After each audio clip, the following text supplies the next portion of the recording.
के तपाईले कहिले यस्तो घटना सुन्नुभएको छ जहाँ एक कटोरा दालले इतिहास बदलिदियो, जहाँ एउटै आशीर्वादका लागि दाजुभाइ शत्रु बने, आमा आफ्नै छोराको विपक्षमा उभिन् र एक रातको झगडाले एउटा मानिसको नाम मात्र होइन उसको भाग्य नै परिवर्तन गरिदियो।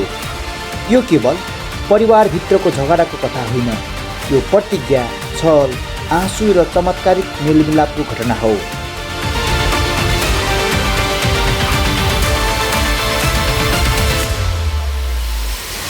अब सुरु हुन्छ उत्पत्तिको पुस्तकमा लेखिएको याकुब र एसावको यस्तो यात्रा जसले सिकाउँछ क्षणिक निर्णयले पुस्तौँसम्म असर पार्न सक्छ, तर परमेश्वरको योजना भने मानव कमजोरी भन्दा पनि ठुलो हुन्छ। बाइबलको उत्पत्तिको पुस्तकमा वर्णन गरिएको याकुब र एसावको घटना प्रतिज्ञा, सङ्घर्ष, छल र परिवर्तन र मेलमिलापको गहिरो घटना हो। यो घटना अब्राहमबाट सुरु भएको प्रतिज्ञाको वंशसँग सम्बन्धित छ। अब्राहमका छोरा इसाक र उनकी पत्नी रेबिका धेरै वर्षसम्म सन्तानविहीन रहे, तर प्रार्थनापछि रेबिका गर्भवती भइन्। गर्भावस्थामा नै उनको पेटभित्र असाधारण सङ्घर्ष भइरहेको थियो। परमेश्वरले उनलाई भन्नुभयो कि उनका गर्भमा 2 जाति छन् र जेठोले कान्छोलाई सेवा गर्नेछ। समय आएपछि जुम्ल्याया छोरा जन्मिए। पहिलो एसाव जो रौँले ढाकिएको र सिकारी स्वभावको थियो, दोस्रो याकुब जसले जन्मदा दाजुको कुर्कुचा समातेको थियो। उनीहरूको स्वभाव फरक थियो र बिस्तारै बाबु इसाक एसावलाई मन पराउन थाले भने आमा रेबिका याकुबप्रति झुकाव राख्थिन्।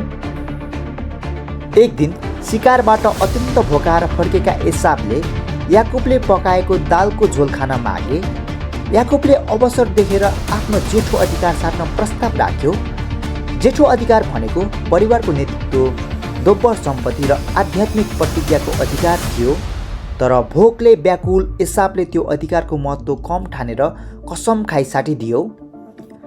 यसरी क्षणिक चाहनाका लागि दीर्घकालीन आशीर्वाद उनले गुमायो।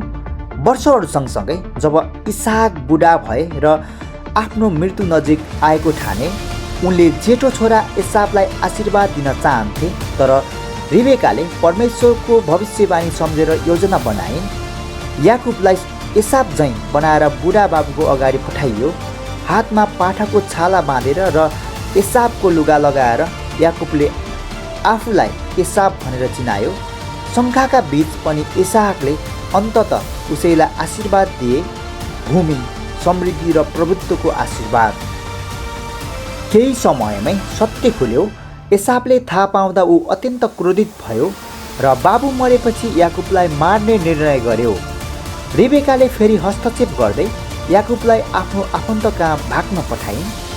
भाग्दै जाँदा एक रात याकुबले स्वर्गसम्म पुगेको सिडीको सपना देख्यो, जसमा स्वर्गदूतहरू उक्लदै ओर्लदै थिए र परमेश्वरले आफूसँगै रहने प्रतिज्ञा गर्नुभयो।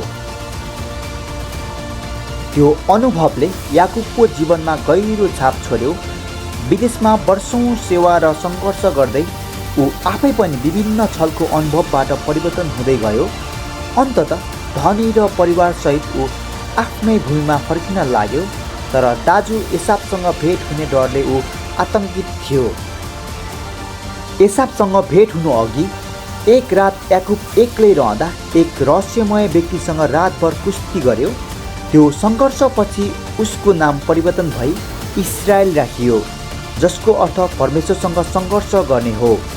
भोलिपल्ट जब एसाव 400 मानिसहरूसहित आयो, याकुब निहुरदै अघि बढ्यो, तर अपेक्षाभन्दा फरक दृश्य देखियो। एसाव दौडेर आयो, उसले अङ्गालो हाल्यो र दुवै रोए। वर्षौँको रिस क्षमामा बदलियो।